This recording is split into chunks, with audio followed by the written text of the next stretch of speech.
hoop nie dit het jou ontstel toe ek gepraat het oor Richard nie. Dis net ek weet jy en my pa connect op 'n spesifieke level, veral oor julle deur dieselfde tipe trauma is. Is verstaanbaar, jy hoef nie te verduidelik nie.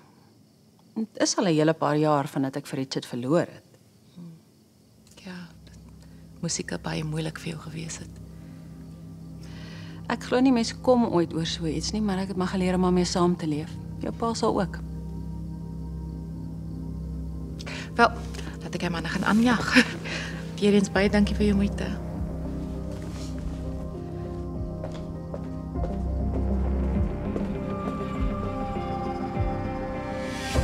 Richard!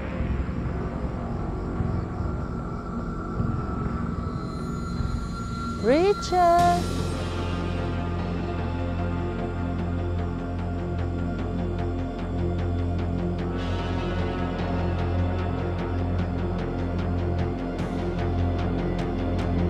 Richard!